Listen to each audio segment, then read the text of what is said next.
So now I'm going to put a little bit of oil all over the turkey. And I'm going to hit it with some more salt and pepper. I want to be careful about putting a lot of garlic on the outside of a turkey that's going to roast that long, by the way, because what you don't want is you don't want a bunch of burnt garlic all over your turkey.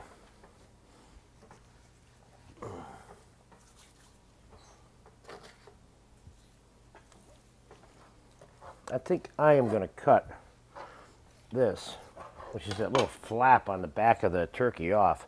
Now, here is the pan that I have, which contains the total of what was inside this turkey. This plastic thing, which I'm throwing in the garbage, and it's got a little gizzard, a little liver, and a neck. Now, all this I'm going to end up putting in the turkey stock pot.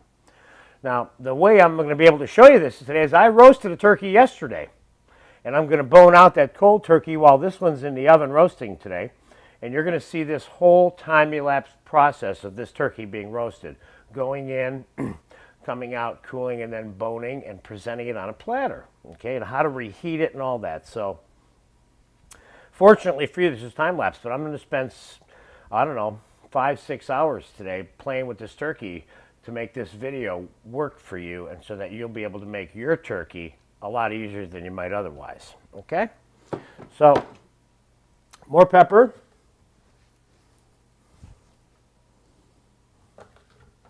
Or how about pepper? I didn't even have any on there.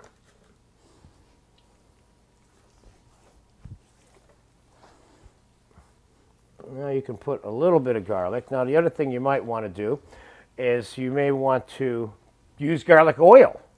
But as long as you're careful and you're not roasting your turkey at a high temperature, you should be okay. Now, all right, you got a seasoned, flavored with sage and a little bit of garlic turkey here. And what we're going to do now is we're going to slide this back a little bit. See, in your house, you're struggling. I set this up so I could be a little bit like in your house making this turkey.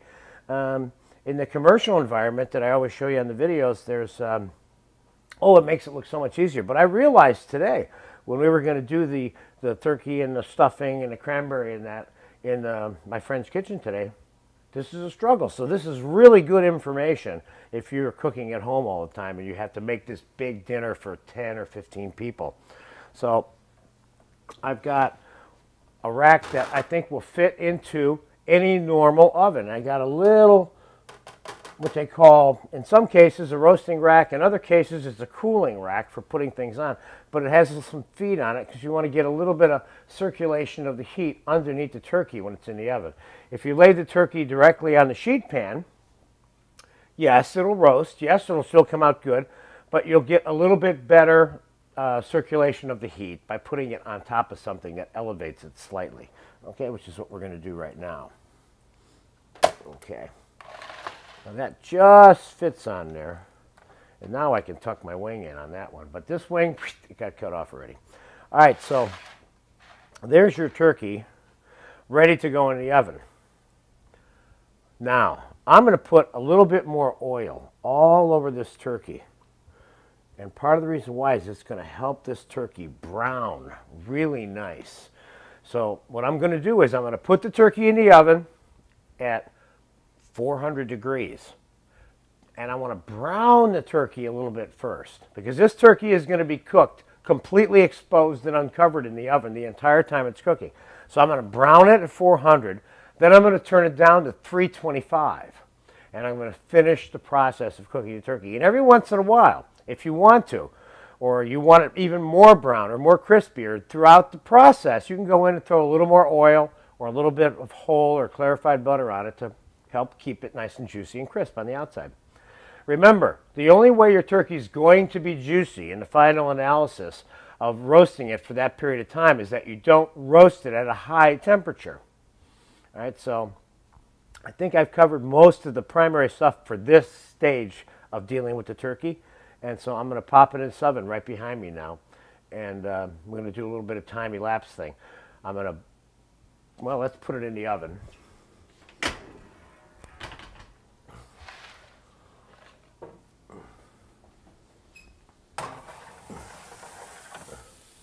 Now, I've got it in the oven at 400 degrees right now.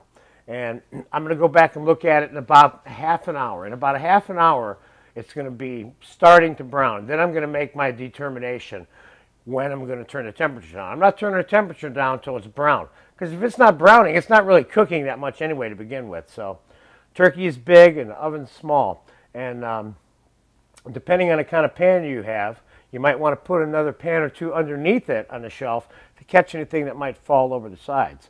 But I don't think much is going to fall over the sides of that one. Okay, ready? Roast turkey. It's been 3 hours and 40 to 45 minutes. In my opinion, that turkey is done. I have not tested it for doneness because I want to take it out of the oven, set it up here, and show you how it's tested. And I want to do it the very first time that I test it. I want you to see it being tested, and I'll tell you why when I get it up here. I opened the oven door a little bit so it would just chill out a little bit, so it wasn't boiling hot when I went to get it out. So I'm going to put it up here now, so bear with me for a second.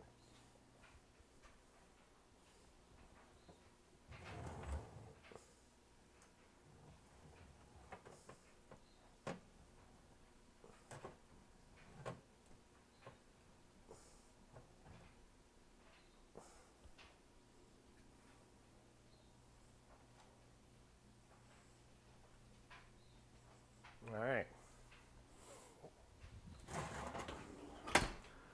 What I would have done if I would have dropped it on the camera, I'm not sure. Probably would have had to roast another turkey. But anyway, look how brown and crispy this turkey is. And if you look here, you'll see, if you can zoom in on this, Richard, you can see that the sage is all baked and encrusted underneath the skin that we put in there earlier. This is a really pretty looking turkey. Now, how to test the turkey? All right, just like a chicken, and I'm going to use that as the best example because a chicken is the best example. And that is that at the base of the joint of either one of these legs, this is the part of the turkey that is last cooked. So what I'm going to do is we're going to sever this slightly and just take a peek in it. That's the easiest way for you to do it. And so I'm going to cut that skin right there. And if there's any blood at that joint, then this turkey is not done. When I say any blood, I mean bloody, bloody. This turkey is looking, those juices are looking pretty clear. Let me see if I can get you in on that. The juices right here. You see how clear they are? Now, if they're bloody, you got a problem, and they're not. This turkey is cooked, and that's the best way to test it. Now, you can, if you think, let's say, 3/4 of the way through, you think it might be done, you can do what I did. Don't pull the leg back so much, and you can put it back into the oven after, let's say you went like this here, and you just took a peek like that. That's probably all you're going to need to do to test it. Let's say it's 3/4 of the way done, and you can put it back in and let it finish off. And now, God, this turkey looks really, really good. I really like the way this turkey looks. Make no mistake about it, we will be eating this turkey sometime after this shoot. Not to be confused with a turkey shoot, okay? So anyway, in a nutshell, you got it. How to roast a turkey. Important factor in terms of if you're not going to use my recommended method, which is to do the turkey the day before and make the stock. Let's say you're going to serve this turkey today and you've roasted it and you're going to make gravy out of pan juices and any other stuff that you might have that you make your gravy out of. Let this turkey rest for a minimum of a half an hour and more likely an hour before you even start cutting it. Because if you cut it when it's hot, it's just going to bleed all the juices out of it, particularly in the breast. Now, why do I say that? Remember one thing about a bird, a turkey or a chicken, which are our best two examples. The breast is cooked much further along before the joint of that leg is cooked. In other words, this is done long before this leg is done, which means it's already cooked a little bit too much to begin with.